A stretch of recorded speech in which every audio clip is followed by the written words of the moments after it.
அனைவருக்கும் வணக்கம். இன்றைக்கி நம்ம என்ன பார்க்குறோம் அப்படின்னாக்க மருத மரம். மருத மரத்துலேயே நிறைய வகைகள் இருக்குது. அந்த மருத மர வகைகளில் வந்து பார்த்திங்கன்னா நம்ம பின்னாடி இருக்கிற மருத மரம் என்னென்னு பார்த்தீங்கன்னா பூ மருத மரம்னு சொல்லுவாங்க. பூ மருத மரம் கிட்டத்தட்ட ஒரு 3 கன்று வச்சுருந்தேன். எப்போனா 2020 ஆகஸ்ட் மாதம் வச்சுருந்தேன். அந்த 3ல் 2 மரம் வந்து பொழைச்சிக்கிச்சு. 2 கன்று பொழைச்சிக்கிட்டு நமக்கு வந்து மரமாக நிற்கிது. இப்போது ஒரு கன்று வந்து இறந்துருச்சு. இது பாருங்கள், இதுதான் பூ மருத மரம். பூ வச்சுருக்குது பாருங்கள் எப்படின்னு. நான் இந்த மரத்தை ஃபுல்லாக உங்களுக்கு வீடியோ காமிக்கிறேன் எப்படி இருக்குன்னு பாருங்கள். இது எதுக்காக இந்த பதிவு போடுறேன்னா, இப்போ நான் 5 வருஷத்துக்கு முன்னாடி வச்ச மரம், அதாவது செடி வந்து இப்போ மரமாக இருக்குது. இது மாதிரி நீங்கள் எத்தனை பேர் வந்து ஒரு செடி வைக்கிறோம் ரொம்ப சந்தோஷம். ஆனால் அந்த செடியை வந்து பராமரித்து அந்த செடி வந்து எந்த அளவுக்கு வளர்ந்துருக்குது அப்படின்னு ஒரு பார்க்குறோமா இல்லையான்றது தெரியல.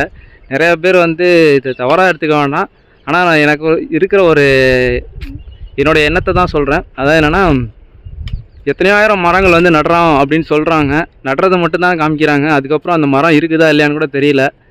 எத்தனையோ ஆயிரம் பனை மரங்கள் நடுறேன்றாங்க, மரங்கள் நடுறேன்றாங்க, விதை பந்துகள் தூறாங்க. ஆனால் அதெல்லாம் எங்கே இருக்குதா இல்லையானே தெரியல.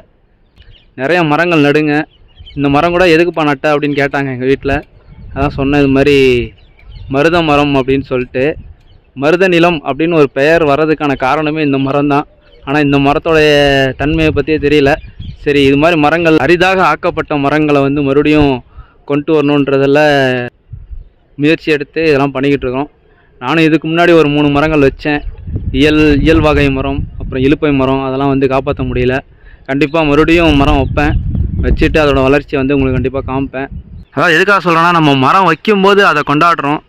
அதோட வளர்ச்சியை வந்து நம்ம பார்க்குறோமா இல்லையானு தெரியல. அது வளருதா இல்லையானு தெரில. அதுக்கப்புறம் அந்த மரம் வச்ச இடத்துல அந்த மரம் இருக்குதானானு தெரியல.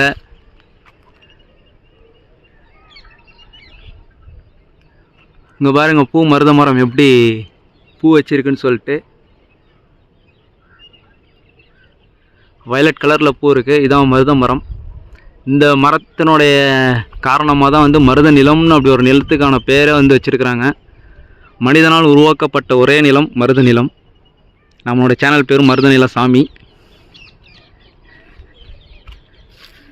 இதான் பாருங்கள், தரையிலேருந்து கொஞ்சம் தூரத்தில் தான் இருக்குது. ஆனால் மரம் நல்லா பெருசாக வளர்ந்துருக்கு. இது பாருங்கள், இதுதான் மரம்.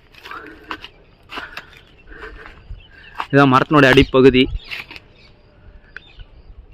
நிறைய ஆத்தோரமாக இந்த மரம் இருக்கிறதுக்கான வாய்ப்புகள் இருக்குது. இப்போயும் கூட இங்கே திருச்சியில் கொள்ளிடம் கரை ஓரமாக நிறையா மரம் இருக்குது. இந்த மருத மரம் நம்ம வயப்பக்கத்தில் இருக்கிற ஒரு வாய்க்கா ஓரமாக வச்சுருக்கிறேன். இந்த பாருங்க, தான் வாய்க்கா ரொம்ப பராமரிப்பற்ற நிலைமையில் இருக்குது.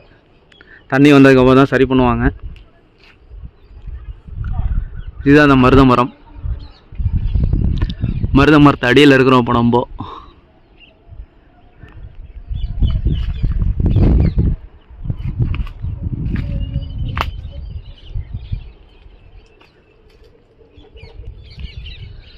இது ஒரு மரம்.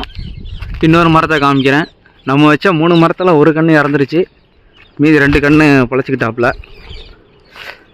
எனக்கு என்னன்னா, நம்ம வச்ச ஒரு 3 மரத்தில் 2 கன்று பொழைச்சிக்கிச்சு அப்படின்ற போது கிட்டத்தட்ட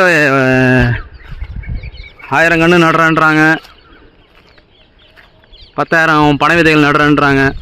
ஆனால் அதில் எத்தனை வந்து திரும்ப முளைச்சிருக்குது அதை பற்றின ஒரு பதிவோ எங்கேயும் இருக்கிற மாதிரி தெரியல.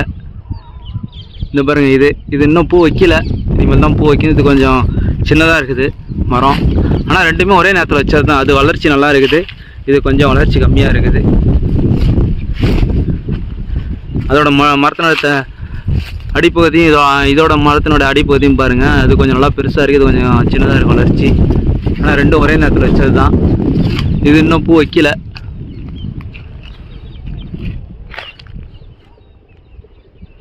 வெயில் நேரத்தில் நல்ல ஒரு அருமையான நிழல் தருது இந்த மரம்.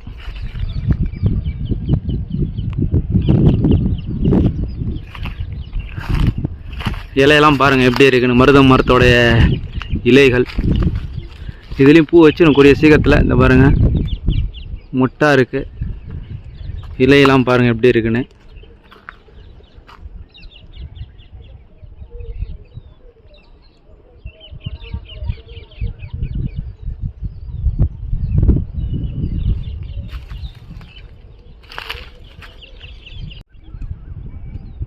இது பாருங்க, முழு மரம் இதுதான்.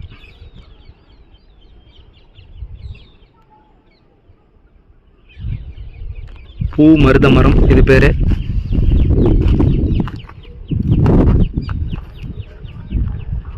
நிறைய மரங்கள் வைங்க, அதை நல்லா வளர்த்துடுங்க. ஏன்னா மரத்தினுடைய பயன்பாடுகள் வந்து இன்றியமையாதது. ஏன்னா அது சுவாசிக்கிற காற்று வந்து கொடுக்கறது மரம் தான். எவ்வளோ அழகாக இருக்குது பாருங்கள், பார்க்குறதுக்கே ரொம்ப ரம்மியமாக அழகாக இருக்குது. பார்த்துட்டே இருக்கலாம் போல இருக்கு.